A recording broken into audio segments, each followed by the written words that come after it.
Fórmula Tabasco presenta miércoles de Mesa Redonda. Los temas que interesan a la sociedad tabasqueña con Gabriela Isa e Ileana Pineda. Comenzamos. De Radio Fórmula Tabasco, sean ustedes bienvenidos a la Mesa Redonda, hoy con un tema por demás importante y con dos personalidades que dominan este y otros temas, que nos brindan parte de su espacio y de su agenda para poder abordar el Sistema Nacional Anticorrupción. A lo mejor suena burocrático, suena gubernamental, suena oficial, pero pues es una figura que hoy en día se hace necesaria, bueno, no hoy en día, desde hace muchísimos años se hace necesaria en nuestro país.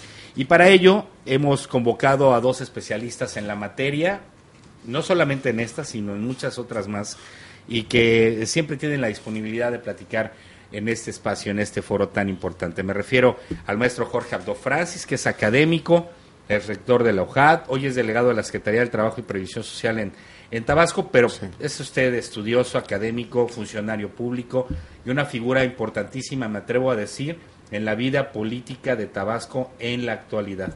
No se pueden escribir las páginas de Tabasco sin Jorge Abdo Francis. Muchas gracias. Muchas para gracias. La posteridad. Bienvenido, mi querido maestro. Gracias por la invitación y por la oportunidad. Y otro personaje por demás importante también, más adecuado ya a otras tareas, pero es académico, también es articulista en Diario Presente, es Juan Carlos Reyes, quien también desempeña un cargo, pero que hoy en su perfil académico nos viene a aportar información muy importante sobre el Sistema Nacional Anticorrupción. Bienvenido, Juan Carlos. Muchas gracias, Gabriel.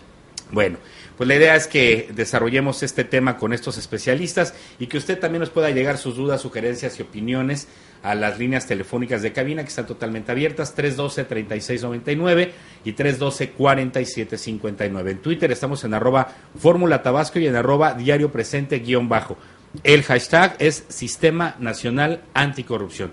Y vamos de inmediato avanzando. Cuando se hizo este ejercicio a iniciativa del maestro Reyes, que se nota preocupado por el tema, invitamos al maestro Abdo, dice el maestro Abdo, oiga, vamos a abordar el Sistema Nacional Anticorrupción que acaba de lanzar Peña. Sí, pero ¿qué es el Sistema Nacional Anticorrupción? Esa es la primera pregunta que ponemos sobre la mesa. Ustedes me dicen, levanten la mano, ¿con quién empezamos? Cede la palabra al maestro Juan Carlos Reyes, al maestro Jorge Abdo Francis. Pues ¿sí? Mira. Y hacemos, porque acabas de escribir precisamente sobre eso, después abordamos sobre tu columna, entonces. Da nada más un minutito para hacer una especie de recuento. Un recuento, una introducción, y de ahí vamos a la historia. Al sustantivo de la corrupción. Ya. Digamos que en México es un problema endémico que nos viene desde la época colonial. Sí. Y antes de abordar el tema, quisiera agradecerte la oportunidad de estar con el doctor Abdo, porque es una eminencia. Es un hombre de letras, es un jurista, y ahorita lo vas a comprobar. Y ahora sí me voy a la cita histórica. Hace muchos años había una revista que se llamaba Contenido, y el director de la revista le gustaba mucho la historia, sin ser historia, pero escribía de historia. Y recuerdo, tendría yo unos 8 años, haber leído una de estas revistas cuando hablaba de cómo se daba la corrupción en la época colonial. ¿Armando Ayala? Armando Ayala Anguiano, exactamente. Y bueno, él decía que hubo una afición por el español, por crear figuras burocráticas. Digamos que los españoles que venían del sur de la península ibérica a América no eran muy aficionados al trabajo rudo, y se empezaron a dar una serie de instituciones como la Encomienda Indiana, el libro de Silvio Zavala, donde esclavizaban a nuestros indígenas. Y después fueron creando la burocracia, y después se vendían los puestos burocráticos, y ahí empezó la corrupción en México. Y han pasado muchos años para tratarla de contener, pero este esfuerzo del presidente Peña no es el único. Ha habido unos anteriores, y comentaba hoy por la mañana con el doctor Abdo, recuerdo el esfuerzo que hizo Miguel de la Madrid. Estábamos viendo una época similar a esta, que había un cuestionamiento fuerte al gobierno en turno. Me refiero al régimen del presidente José López Portillo. No, veníamos de unos actos de corrupción impresionantes. Sí, sobre todo mucho escándalo mediático, como siempre. Ajá. Y bueno, a tal grado que José López Portillo, en su decisión de la sucesión, recuerda que era un régimen de partido único o de partido de Estado, opta o decide que sea Miguel de la Madrid el candidato. Y cuando Miguel de la Madrid, yo tuve la oportunidad de ser amigo de sus hijos, tenía como principal objetivo definir en qué iba a consistir la campaña, él y sus principales colaboradores definen que el tema de la corrupción debe ser el principal. A tal grado que el lema de campaña fue la renovación moral de la sociedad. Una de las tesis de campaña. Fueron siete tesis. Así es. Y una de las tesis o ejes rectores de la campaña fue justamente ese, renovación moral de la sociedad. Correcto. Y hubo un hombre clave que después fue a la izquierda, que fue el doctor del Villar, Samuel del Villar, que había estudiado en la Universidad de Harvard, que había sido un estudiante destacado de la Harvard Law School de Boston.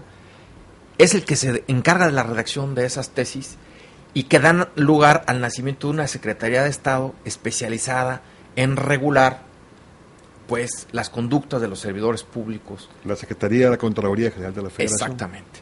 Que si no nos equivocamos, doctor, fue Arsenio Farel el titular, ¿no? ¿El primer contralor? Sí, fue uno de ellos. Una de las tantas figuras, Arsenio Farel Cubillas. Y Francisco... ¿Tú sostienes que antes de la colonia no había corrupción? O sea, yo creo que no. Yo creo que no, porque el mexicano es corrupto. Bueno, acuérdate que estamos divididos por digamos... Sí, razas, mestizaje, ¿a esto te refieres? Sí, horizontes clásicos, ¿no? Horizontes históricos. Ajá. Y en el horizonte clásico, que es el Imperio Azteca, si tú estudias a fondo a los aztecas, no eran corruptos. El centro de la vida de un azteca era su relación con Dios, su religiosidad, cosmogónica. Los valores, eran educados por valores, dependiendo de tu casta o de tu clase social, estabas profundamente educado a los valores, y el que cometía una desviación era severamente castigado. Sí, claro. Con la vida. En esa época había penas severas, castigos muy severos para ese asunto y otros. Ahora sí, respóndame, ¿qué es el Sistema Nacional Anticorrupción? Voy a tomar en cuenta un poco el planteamiento original que ha hecho Juan Carlos, porque me parece muy interesante que veamos cuáles son, digamos, los orígenes de este asunto. En primer lugar, quiero comentar que México ha firmado 3 convenciones en materia de combate a la corrupción. La Convención Interamericana contra la Corrupción, en el marco de la OEA, en 1997. La Convención para combatir el cohecho de servidores públicos en transacciones comerciales internacionales de la OECD en 1999. Y la Convención de Naciones Unidas contra la Corrupción de la ONU en 2004. Entonces, en este marco de documentos internacionales rectores, ¿verdad?, el país se comprometió a una serie de medidas que ahora con el Sistema Nacional Anticorrupción, al menos en la teoría, al menos en la norma, y al menos en lo que se aprobó y ya se publicó, pudiera estarse ya alcanzando los objetivos que ahí se plantean. O sea, desde mucho tiempo atrás México está comprometido, pues no había avanzado en la realidad y mucho menos en la práctica a que realmente se combatiera la corrupción. Eso por un lado. Por otro lado, independientemente del planteamiento que ha hecho ya Juan Carlos de cómo surge la Secretaría de la Contraloría General de la Federación, tenemos que ver cómo evoluciona. Y hay que recordar que en el gobierno de el señor Zedillo se convirtió en SECODAM, Secretaría de Contraloría y Desarrollo Administrativo, porque justamente se pensó que era muy importante vincular la acción de un órgano interno de control, como es el caso de la Contraloría, a la parte toral de la administración pública, o sea, todo lo que el desarrollo administrativo significaba en cuanto a simplificación de normas, regulación interna del gobierno federal, etcétera, para lograr que el combate a la corrupción realmente se diera. Y finalmente esta Secretaría se convierte, por razón obvia de que ya había dado el paso hacia ser un órgano interno de control que vinculaba la actividad de la lucha contra la corrupción y al mismo tiempo el desarrollo administrativo a función pública. Okay. Secretaría de Función Pública ya en los gobiernos posteriores, en los gobiernos de la alternancia. ¿Desde Fox? Exactamente, desde Fox. Bueno, una vez que he planteado eso, quiero decirte que la evolución del marco institucional del combate a la corrupción en México, como ya se citaba, surge en 1982 con esta idea de la SECOJEF, en 94 la SECODAM, en 99 aparece en la escena de nuestra normatividad institucional un órgano del que me gustaría hablar más adelante, un poco más a fondo, que me parece que es la agenda pendiente del todo el Sistema Nacional Anticorrupción. Quedó bastante corta la reforma en esa materia. Y me refiero a la Auditoría Superior de la Federación, que sí se le dieron elementos adicionales, pero que me parece que pudieron haberse dado todavía mejores elementos, y los explico. ¿Dientes más filosos? Dientes más filosos, por supuesto, y total autonomía, cosa que hoy no lo tiene. En un ni tiempo, dientes más filosos ni autonomía. Oye, en un tiempo yo recuerdo que lo usaban como un cliché muchos políticos. Le va a caer la auditoría a la SF, ¿no? La Auditoría Superior de la Federación. Sí, claro. No, ya está en manos de la Auditoría Superior de la Federación. No, ese caso del exgobernador está en manos de la Auditoría Superior. Pero así con esta pompa y circunstancia. Es que se distinguía, digamos, en la doctrina existe lo que se llama la fiscalización superior, como una institución jurídica. Claro. Y estaba dividida esa revisión. Por el lado del Poder Legislativo Federal, había un órgano dependiente del Legislativo Federal, que es la Auditoría Superior de la Federación, que vigilaba el ejercicio del gasto público a través de la cuenta pública anual, que es un documento que elabora el Congreso y que valida y vota el Congreso Federal. Y del lado del Poder Ejecutivo Federal, como decía el doctor Abdo, pues tenía su propio órgano interno de control con funciones administrativas, que es la Secretaría de la Función Pública.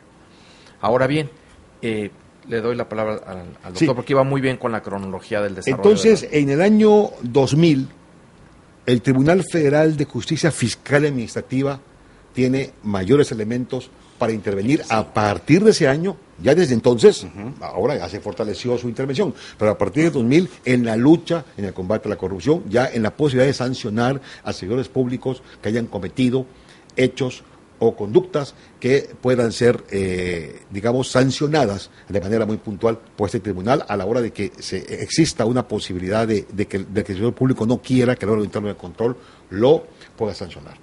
Y luego tenemos en el año 2002 la creación de un organismo, para mí hoy un poco, digamos, desfasado de la vida pública nacional.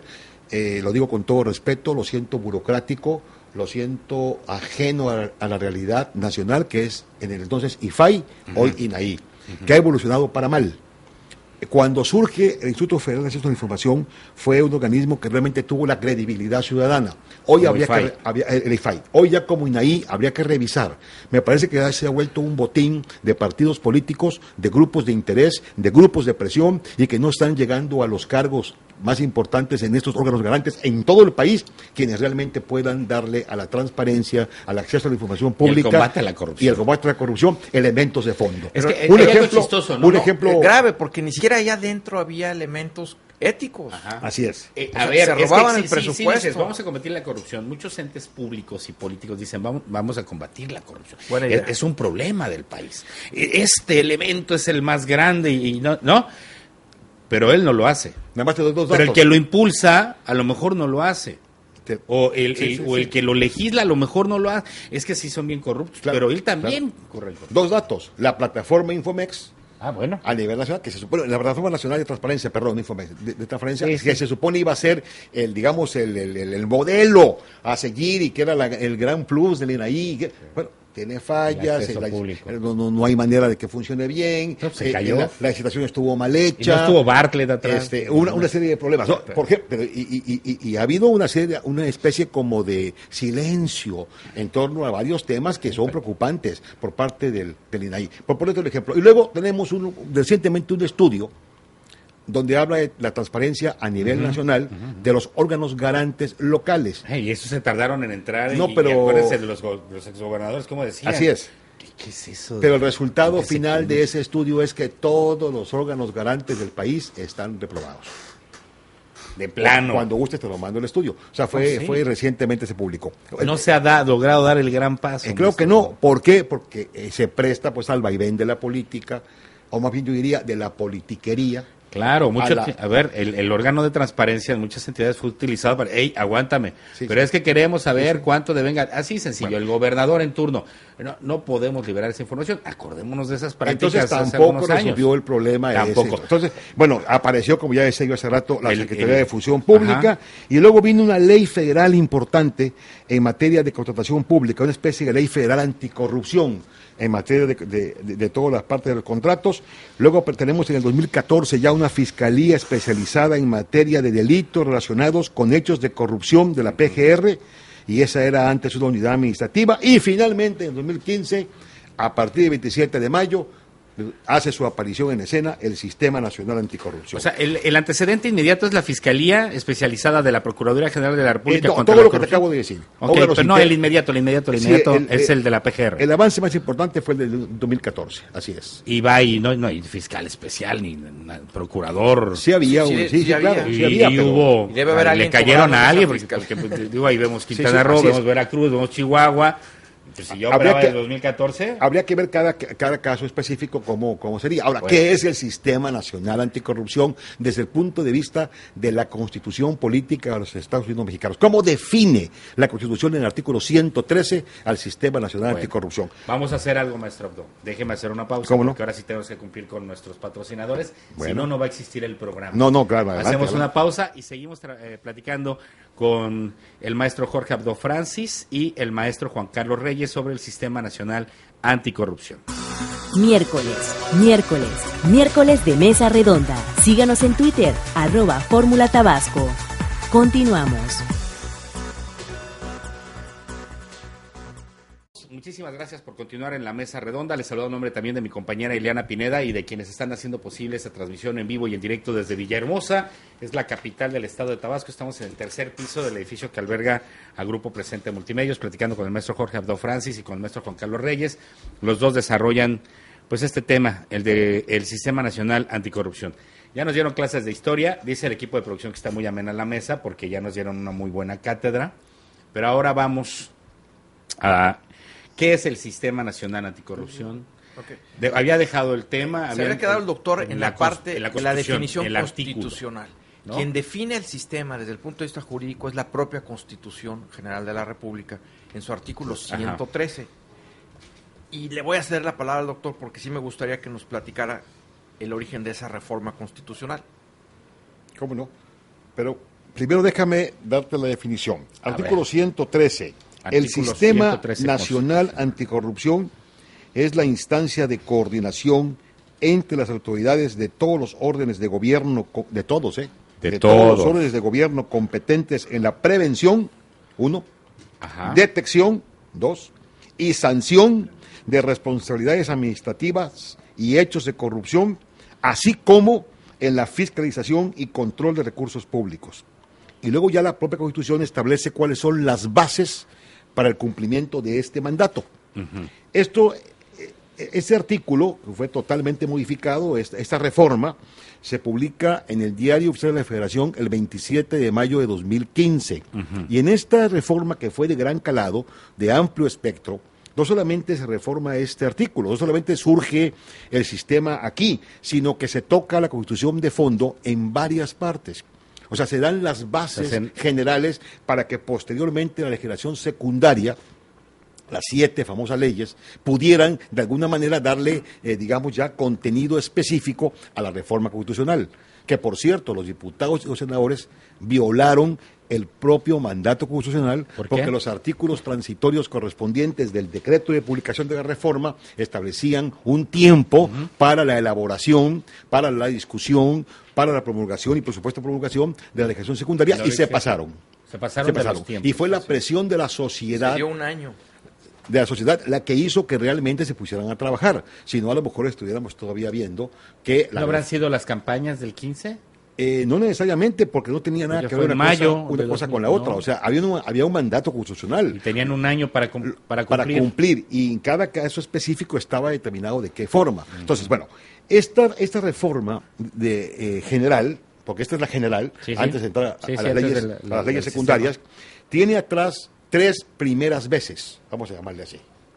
3 antecedentes. No, tres primeras veces. Es la primera vez en que los ciudadanos, en que un grupo de ciudadanos muy importantes, o sea, ciudadanos que no tienen nexos, digamos, con cuestiones políticas, no son diputados, no son organizaciones de la sociedad civil, así como ustedes, notables. Ciudadanos de todo tipo. Te voy a traigo un listado. 634,000 ciudadanos, números redondos, votaron. Participan antes y después en el planteamiento de este asunto a través de diferentes esquemas. Uno fue, por ejemplo, la red por rendición de cuentas, que coordinaba en ese tiempo un conocido nuestro, un amigo nuestro, que trabajó en Tabasco durante muchos años y que hoy es un intelectual muy destacado, muy respetado y que labora para el CIDE, el doctor Mauricio Merino, entre otras personas. Él estuvo atrás de esta primera hechura. En la parte de la red de rendición de cuentas, o por rendición de cuentas, independientemente de otros grupos, Transparencia Mexicana y Institutos para la Competitividad, Observatorio, todos estos. Bueno, esa es una primera vez. Una primera vez también es que se hace un micrositio especial en el Senado para que cualquier persona tuviera acceso a los papeles de trabajo, a los documentos que se presentaban, a las iniciativas, a todo lo que estaba sucediendo en torno a este asunto de combate a la corrupción, tantos antes, durante y después. O sea, muy importante también ese asunto. Y la primera vez, digamos, más destacada es que es la primera vez, valga la redundancia, en que se crea, ahora sí, un sistema integral, un sistema articulado, un sistema que compromete a todos los órdenes de gobierno y no está, digamos, por un lado órgano interno de control, por otro lado la Secretaría Superior de la Federación, órgano superior por otro lado, tal. Exactamente, no, ahora es un solo ente a todos. Integral.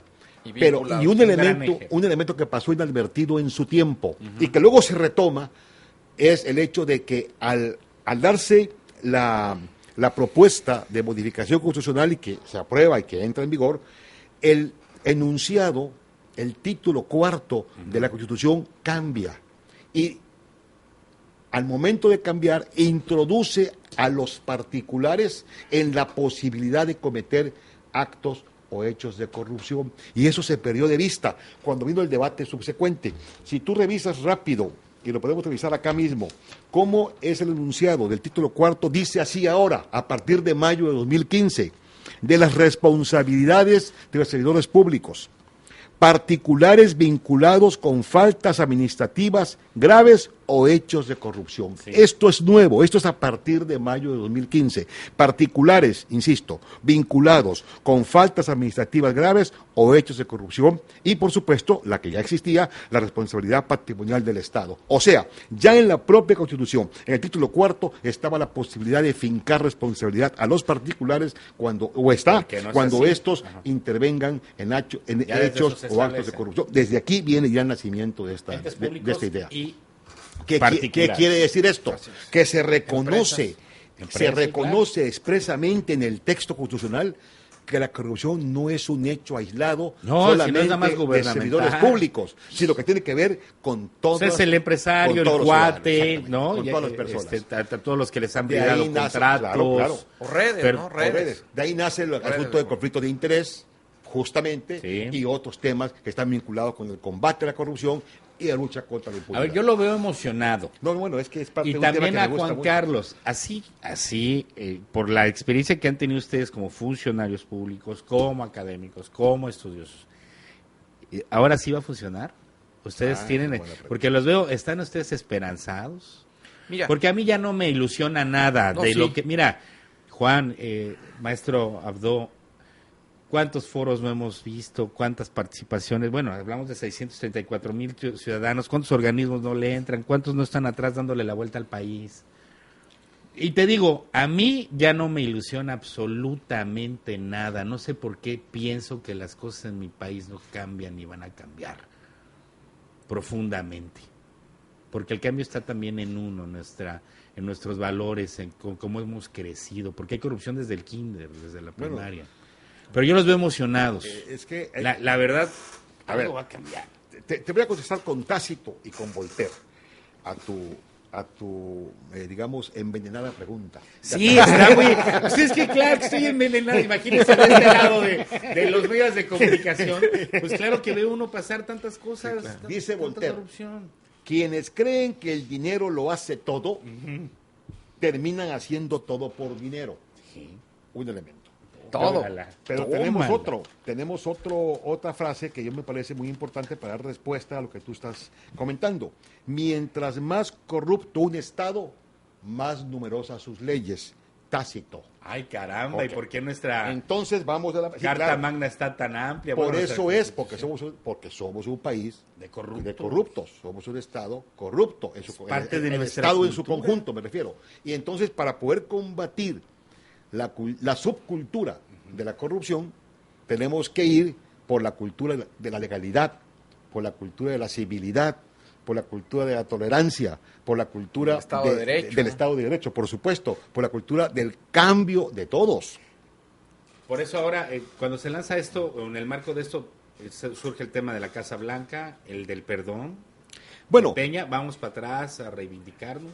Lo que pasa, mira, el tema de la Casa Blanca estuvo, y lo digo con todo respeto, y como ciudadano, o sea, no como funcionario que soy, estuvo mal manejado desde el primer momento. O sea, tú no puedes plantear una respuesta en los términos que fue originalmente planteada. No hay ninguna cuestión anómala, no hay ningún elemento, digamos, que haya sido indebido, simplemente fue que el planteamiento de respuesta fue digamos, en términos de un modelo de comunicación política, no resultó. Fíjese que esto habla también de la no corrupción, del combate a la corrupción.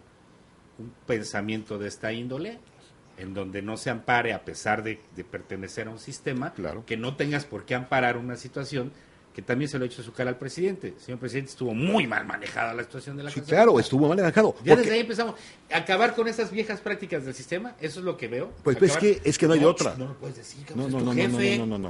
Es que, a ver. Caray. Tú dices, ¿cómo ¿Le solapamos? va a resolver, dijiste hace rato, Ajá. el Sistema Nacional Anticorrupción, la corrupción, per se, por la publicación de la norma, por la publicación de la reforma constitucional o las leyes? No, simplemente así, pero bueno. no es varita mágica. Pero ya está el marco constitucional y está el marco legal. Entonces, ahora faltan nuevas leyes, faltan trabajos legislativos ¿Más? federales, y también, aquí lo vamos a ver, se tienen que crear sistemas estatales anticorrupción. Claro. Y entonces habrá trabajo en las legislaturas de los estados.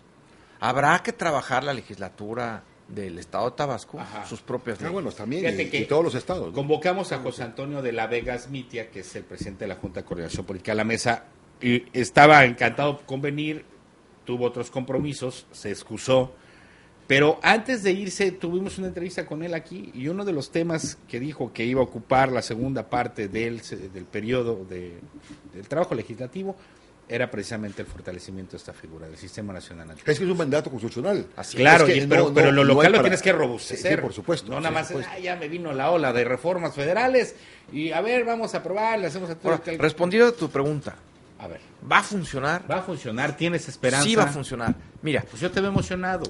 se crean nuevas instituciones que se van a vincular entre sí.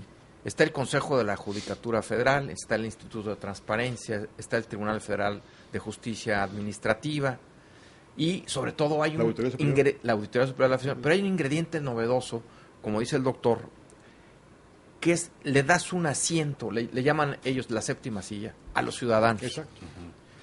Y ese séptimo asiento se lo das a los ciudadanos, pero en un lugar rector.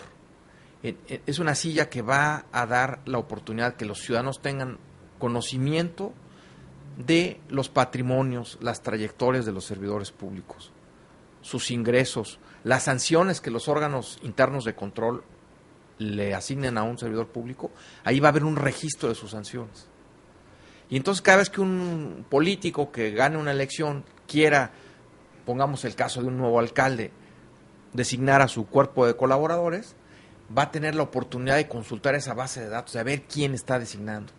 O el día que el alcalde anuncia a todos los colaboradores que lo van a rodear los próximos 3 años, y en algunos estados de la República 4 años, los ciudadanos podremos meternos a ese sistema y conocer qué gracias ha hecho ese servidor público, claro, que acaba de ser objeto del nombramiento. Va con lo que dices, la ley 3 de 3. Es algo más. A ver, ayuda a transparentar. Es que la ley 3 de pero 3, también a ti la ley acceder. 3 de 3 no existe. A ver, es muy importante precisar. Es una concepción mediática. Sí, es mediático. Es la Ley Federal de Responsabilidades. Y esa, punto. Esa es la ley. Pero, O sea, pero eso es ley federal de responsabilidades, pero también vincula a gente a entes privados. Sí, por supuesto. Sí, Sí, por claro. eso te dije que ya la reforma del enunciado del título cuarto, que es el planteamiento general, la ley de responsabilidades es secundaria, reglamenta al título cuarto de la Constitución. Al 113. Al 113 y a otros. Entonces, aquí el asunto de 3 de 3 era los formatos de declaración. ¿Qué vas a declarar? ¿Qué vas a entregar? La de conflicto de interés y la fiscal. Exacto, y públicas. Que ya la están cumpliendo casi todos los presidentes de partido. De los 9 con registro, ya llevan 3. No, Claro. ya tenemos un avance. Claro que tremendo. cuando a mí que me gusta un poquito lo fiscal, cuando te pones a ver lo fiscal, nada más pusieron la carátula de sus para uno que tiene el espíritu contable, No. hacer la correlación entre lo que están declarando fiscalmente con su declaración patrimonial. Hacer el match, sí, claro. ¿no? Es que me da risa. Con el técnicas de argumento auditoría. el argumento de es peligroso que presentemos una declaración como la de 3 de 3 por la inseguridad. A ver. Bueno, el que te va a es dar que para abajo. así han de estar su patrimonio. No, pero no, y además el que te va a perseguir sabe perfectamente si eres empresario, si eres político, si eres funcionario público. No necesita indagar en una ley 3 de 3. Y menos en un lugar como Tabasco, en donde todos se conocen y saben de qué pie cojean, ¿no? O nos conocemos y sabemos de qué pie cojean. Más o menos. Entonces, Es un pretexto concluyo que- mi opinión. A Yo ver, creo maestro. que va a funcionar. Tampoco espero que sea de un día para otro. Se van a ir liberando normas federales, todavía faltan, estatales, pero sobre todo el sistema contempla una serie de órganos internos, como es el Sistema Nacional de Fiscalización o como es la Plataforma Nacional Digital, en donde se va a conservar toda esta información con encriptamientos, con técnicas de acumulación de información novedosas y seguras, que le van a permitir a las autoridades darle seguimiento a las trayectorias. Y yo creo que en la medida en que se vaya valorando quienes tienen más capacidad en una sociedad y sean ellos quienes dirigen a esa sociedad, pues el país va a ir avanzando. Entonces, yo sí tengo la esperanza de que esto funcione. Fue un gran trabajo constitucional, Sí, sin duda, legislativo. sin duda. Obviamente fue un esfuerzo de la sociedad civil, Claro. a raíz de los escándalos mencionados y de otros, como de Ayotzinapa, que provocaron una ola, una nube que se le conoce como hartazgo social en la sociedad, que ya no encontraba salida. Y estas organizaciones de la sociedad civil fueron muy inteligentes en saber recoger ese hartazgo y en presionar sobre todo al Congreso para poder legislar en tiempo y forma los contenidos que la propia sociedad civil estaba exigiendo. Oye, hoy que mencionas lo del caso Iguala, ¿no? Así es, Ayotzinapa. Hay un libro, ya la PGR editó un libro y ya lo hizo llegar a los medios de comunicación. No. ¿De qué se trata? No, las comento nada más. Sí, no sé. Como que es un carpetazo, ya se acabó, ya se escribió un libro. No, eso no puede ser. No se carpetazo. puede. No, eso es un Imagínese asunto. nada más, ¿no? No, mientras esté abierta la investigación, no puede haber claro. carpetazo de Bueno, nada, no. Vamos, Acuérdate que en el caso de desaparición, nada más ahora, para precisar el tema, en el caso de desaparición forzada de personas, no hay hay un expediente aparte. no hay prescripción, ¿eh? O sea, no Muy sí, bien. o sea, tiene Se hasta continúa. que se aclare perfectamente bien Entonces, ¿qué cuáles intención fueron tendrá los un hechos. libro de Sí. esta índole? Pues yo creo que podemos manifestar la opinión de la Fiscalía, ¿no? O dar a conocer Si no, ahí todo tienes el el- cúmulo de investigaciones que se lleva, transparentar el cúmulo de Pues sí, investigaciones puede que lleva ser. hasta el momento. Hasta el momento. El caso Por ser Radilla, tan polémico. el caso Radilla es un asunto que se remonta Hasta- a 1974. Sí. Y hasta bueno, hace se poco. resolvió hace poco y cambió, es un parteaguas en el orden jurídico de mexicano. los derechos humanos. Derechos humanos, sí. Tengo tiempo, producción. A ver, ¿quiénes tienen que conocer el Sistema Nacional Anticorrupción? Y yo te pregunto esto porque a esta mesa estarían convocados contralores, fiscales, alcaldes, ¿no? OSFE, OSFE, por eso- legisladores, pero no, alcaldes. ¿Quiénes tienen que conocer síndicos. esto? Aparte de la población, evidentemente. Sí. Bueno, Todos de la los población, funcionarios públicos. todo ciudadano debe estar enterado. Pero bueno, todos aquellos que son proveedores de gobierno, estatal, municipal o federal, También. deben de conocer estas disposiciones. Por esto qué? que dijo el maestro Abdo. Exactamente, porque ahora si una empresa o una persona física o Particular. una actividad empresarial que es proveedor de gobierno incurre en una desviación, en una omisión o propicia un acto delictivo como el cohecho o como ¿Por conflicto de interés? conflicto de interés o como, digamos, peculado, Sí. pues va a ser sancionada porque la propia Constitución establece que no solamente el servidor público, sino también las empresas y las personas vinculadas al sector empresarial. Ustedes tan informados y tan enterados, ¿cuál es el modelo del Sistema Nacional Anticorrupción en otro país? Que digas, ay, no sé si Estados Unidos, porque está el caso de Enron, están muchos casos de empresas que han sido vinculadas y han sido Sí. sancionadas Mira, por el gobierno, pero aquí existe no una puedes tocar a la IP. organización, existen, ¿Cuál es el ideal? digamos, hay organismos internacionales que miden políticas públicas y resultados. Ajá. Digamos, en la OCDE hay un grupo de unos 20 países que están en el número 1 en, digamos, prácticas de honradez o de honorabilidad en sus transacciones comerciales. Prácticamente son los países escandinavos, Suecia, Suiza, Nueva Zelanda, los primeros lugares a nivel internacional. Ahora, existe otro organismo internacional muy importante que es Transparencia Internacional, cuyo capítulo mexicano se llama Transparencia Mexicana. Transparencia Mexicana la preside Federico Reyes Heroles. el intelectual, que es justamente la organización donde trabaja Eduardo Bojorquez, que fue a quien le propusieron ser el secretario de la Función Pública y que no aceptó. Que él prácticamente dijo, bueno, si yo estoy vinculado a este crecimiento de la sociedad civil y a estos logros legislativos, si me meto al ente, pues si acepto ser empleado del presidente, no voy a lograr los propósitos. Y lo dejó, ¿no? Bueno. Y por cierto, está el rumor de que queda un senador del Partido Verde como secretario de la Función Pública. ¿Ah, sí? Escudero. Que ese impulsor... Escudero no, es el senador que impulsó junto con otros miembros del Senado justamente todo este paquete, digamos, del Sistema Nacional Vamos a hacer una Anticorrupción. pausa. Miércoles de Mesa Redonda. Síganos en Twitter, @Fórmula Tabasco. Continuamos. Estamos platicando con Juan Carlos Reyes, que es académico. No, ustedes sigan porque además le dan color al audio no me han llamado a la mesa redonda. El maestro Jorge Adó Francis. Están desarrollando el tema del Sistema Nacional Anticorrupción. Ya se habló de la historia, ya se habló de lo que establece la Constitución, de los organismos que se han vinculado, de que tienen esperanza estos dos personajazos, de que ahora sí va a funcionar esto, que nos ha pegado durante siglos le ha pegado a nuestro país, y es una práctica, digamos, cultural. Pero hoy en día los ciudadanos también queremos ver responsabilidades. Claro. Muchas veces lo decimos, ¿cuántas veces no llega un alcalde, le revisan sus cuentas públicas, negocian en el legislativo, le invitan a resarcir el daño, no lo hace, pero ni siquiera pisa el bote, que es lo que muchas veces quisiéramos ver? Porque cuántas veces no ocurre que una persona que roba un pan o que roba un pavo, e incluso para comer, que tampoco está bien, pues sí le dan para el hotel en la sombra. Y a estos cuates son intocables y se birlan una cantidad de recursos públicos impresionantes. Entonces, de este lado de la ciudadanía, pues también decimos, espérame, si yo rompo un pedazo de banqueta, me voy al bote. Pero este cuate se robó no sé cuántos pedazos de banqueta, pero para hacer una carretera hacia su rancho. Y no vemos... Una presa, ¿no? En el caso de Sonora. No vemos, oye, el uso del agua de este cuate, ¿no? Que debe no sé cuánto dinero, eso de una de tantas cosas. Okay. Pero no vemos sanciones realmente para combatir la corrupción. Como en otros países que hasta los fusilan y les cortan en China, las manos. Particularmente en China, la corrupción está bastante muy penadita. Sí. Y otros países de Asia.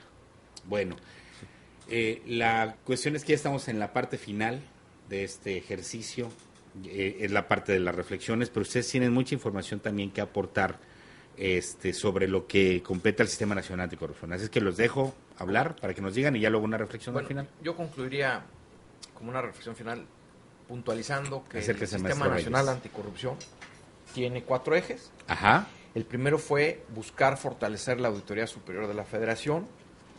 El segundo planteamiento fue el reforzamiento de la Secretaría de la Función Pública. El tercer planteamiento del Sistema Nacional Anticorrupción fue la transformación del Tribunal Federal de Justicia Fiscal y Administrativa.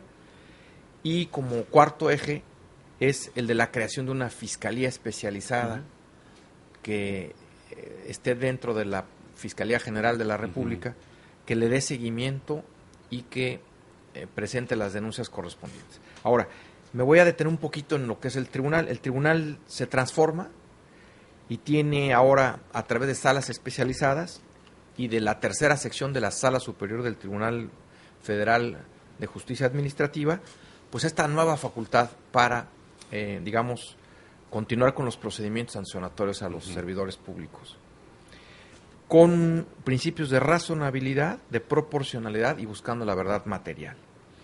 Ahora, todas estas instituciones de las que hablamos, todos estos órganos que nacen, tienen un comité coordinador. Entonces vamos a tener a la Secretaría de la Función Pública, al INAI, al Consejo de la Judicatura Federal y al Tribunal Federal de Justicia Administrativa, plenamente coordinados con, digamos, el Comité de Participación Ciudadana, que, como repito y concluyo, debe de tener un rol relevante. Un Comité de Participación Ciudadana. Así es, así lo contempla la ley, un rol muy relevante y que el ciudadano debe confiar en el propio ciudadano que ahí lo va a representar. Van a ser gentes desvinculadas de los partidos políticos, de origen académico o de origen empresarial, no necesariamente, digamos, pertenecientes a algún órgano político. Perfecto. Maestro Abdo, usted estaba leyendo algo, sí. un apartado. Es que hace unos minutos... Consecuencias penales. No, pero aparte de eso, comentabas tú, quedó en el aire, no sé si de tiempo, sí. como si hay algún modelo a seguir en el mundo en materia de combate a la corrupción. No, realmente no hay un solo modelo, o sea, hay diferentes formas. Por ejemplo, en Hong Kong y en Singapur hay una agencia única, o sea, todo centralizado. Y como ahora va... Y como se está intentando. La idea de Singapur ha funcionado muy bien, muy bien. En Hong Kong, más o menos. Luego hay organismos múltiples, o sea, varios organismos, se acerca más al caso mexicano, que es el caso de Francia y Estados Unidos. Y, por ejemplo, hay fiscalías especializadas, como sucede en España, en Bélgica y en Alemania, donde la misma fiscalía es la que investiga, la que persigue y la que sanciona. Entonces, bueno, en otros países se toma muy en cuenta también pues la evaluación de los hechos, la prevención, la educación y demás. O sea, un modelo solo, que digas, este es el modelo, y por aquí nos vamos, no lo hay. Podría convertirse el modelo mexicano en un modelo a seguir en el mundo. Por lo menos en el continente, para empezar, ¿no? Sí funciona, claro. En el contexto latinoamericano sí funciona. Ajá. Comentaba Juan Carlos de los 4 ejes, pero antes yo te quería decir, por ejemplo, volviendo al caso de los particulares y la forma en que los tribunales de justicia administrativa ahora impondrán sanciones muy duras a los particulares que intervengan en hechos de corrupción, simplemente citarte un solo párrafo de la reforma constitucional. Dice, los tribunales de justicia administrativa impondrán a los particulares que intervengan en actos vinculados con faltas administrativas graves, con independencia de otro tipo de responsabilidades, o sea, penales u otras, las sanciones económicas, inhabilitación para participar en adquisiciones, arrendamientos, servicios u obras públicas, así como el resarcimiento de los daños y perjuicios ocasionados a la hacienda pública o a los entes públicos federales, locales o municipales. Y sigue por ahí. O sea, cuando tú preguntas quién debe conocer el Sistema Nacional Anticorrupción, todos. Servidores públicos, por supuesto, de los 3 órdenes de gobierno, sí, claro. Y de los 3 poderes de la Unión. Y de los 3 poderes de la Unión, por supuesto. Senadores, legisladores, cero fuero, vámonos. A todos. Pero también los proveedores, contratistas, claro, iniciativa y todos privada, aquellos que tengan que ver con el ejercicio de una responsabilidad, ¿verdad?, en el ámbito de la función pública. Entonces, bueno, ese es un universo muy amplio, por eso te digo que este puede ser el modelo a seguir. Hay una sombra. Faltó algo, es mi muy particular punto de vista. Faltó robustecer a la Autoridad Superior de la Federación. Sí se le dieron elementos, yo coincido que uno de los ejes es ese, justamente. Sí se le dieron mayores facultades, pero yo tengo la certeza de que la Autoridad Superior de la Federación debe ser un órgano totalmente autónomo. ¿En qué sentido autónomo? No en el sentido del propio nombre que ahora tiene como parte, digamos, de una autonomía limitada, sino en el sentido de un órgano autónomo de carácter constitucional. Te pongo un ejemplo, como es el caso del INE, como es el caso del INEGI, como es el caso del Banco de México. O sea, esta autonomía constitucional a la que yo aspiro en el caso de la Autoridad Superior de la Federación es para que no tenga que depender de los ni siquiera diputados, del Poder Legislativo. que no dependa del Poder Legislativo, sino que pueda actuar de manera totalmente directa. Y en ese sentido habría que hacer una modificación también. A la Constitución, otra vez, otra más. No necesariamente a la Constitución, sí, claro, por supuesto, pero esta sí se justifica, en el sentido de, en el caso del monopolio, el ejercicio de la acción penal, ¿verdad? Ya hay algunos elementos que ya permiten modificar este tema, ya no es al 100%. Bueno, pues aquí que la Autoridad Superior de la Federación pudiera presentar de manera directa ante la autoridad competente las denuncias correspondientes a hechos o casos de corrupción que detecte la propia auditoría. Y entonces sí, tu pregunta inicial, el planteamiento que hiciste al principio de esta reunión, de esta plática, bueno, es que hemos sabido que la auditoría, que esto, que el otro, y no pasa nada. Sí, no pasa nada, porque muchos de los asuntos que la auditoría detecta, investiga, acredita y documenta, para poder proceder desde el punto de vista penal, tiene que entregarlos a la autoridad respectiva, que ha avanzado. Las fiscalías, en el caso cuando hay fiscalías, o la Procuraduría, en el caso de la General de la República, sigue siendo Procuraduría, han avanzado, hay cambios sustanciales, sí, pero sería mejor que tuviera este complemento de que la Autoridad Superior de la Federación pudiera de manera directa presentar la denuncia. Y ahí sí, entonces, verías cómo el país posiblemente entraría más rápido de lo que estamos nosotros viendo o esperando en una dinámica distinta. No, deslindarse. Ahí acabo de ver a Enrique Ochoa. Ya, deslindarse del caso de Quintana Roo, del caso de Veracruz, del caso de Chihuahua, ¿no? Líder del PRI, con otra idea, pues órale, que estos cuates paguen los platos rotos y todas las tropelías que han cometido. Sí, ¿no? en este caso... Por ahí debemos de empezar a quitar el proteccionismo de mi jefe, de mi partido, de pues somos cuates y nos hemos ayudado y nos Bueno, hemos impulsado. ya que tocaste el tema, el presidente del PRI acaba de hacer algo que yo es la primera vez que veo. Sí, es la primera Va vez que a la impulsa Cámara de algo así. Senadores a Exigir pedirle y a que la exigirles Corte que la acelere, Corte sí, resuelva su un resolución. asunto que se ha planteado en relación con temas locales que de alguna manera afectan la gobernabilidad y la gobernanza de esos estados del país. De los 3 estados. Esos estados. Esos que están ahorita destapados. Así Vamos es. a ver al rato a ver cuántos más salen. Maestro Abdo, Maestro Reyes, muchísimas gracias. No, pues- Nos echamos otra mesa después con el mismo tema, si es que ya avanzó. Pues, ¿Parece? Vamos a esperar un tiempo que madure la reforma. Hay que darle su tiempo. O sea, no tan rápido, pero sí, con mucho gusto, claro. Y claro, hay que invitar también a alcaldes, a contralores, a fiscales, Así es. ¿verdad? Y al pueblo, Al que pueblo. venga alguna persona, algún ciudadano. Van a venir Sí, organismos sí, sí, a hablar ver- del sistema o sea, nacional. a ver de qué corrupción. opinan, cómo lo Cámaras ven. empresariales. ¿Y cuál es Vamos su a- experiencia? ¿Cuál es su experiencia en el combate a la corrupción? Muchas gracias. Y qué gusto verles. Para servirles. Reunirles es Gracias. un logro y escucharles un placer. Muchísimas el nuestro Juan Carlos Reyes, el nuestro Jorge Abdo Francis en el Sistema Nacional Anticorrupción. El tema hoy de la Mesa Redonda. Fórmula Tabasco presentó miércoles de Mesa Redonda. Los temas que interesan a la sociedad tabasqueña, analizados por los especialistas más destacados. Gracias por su preferencia.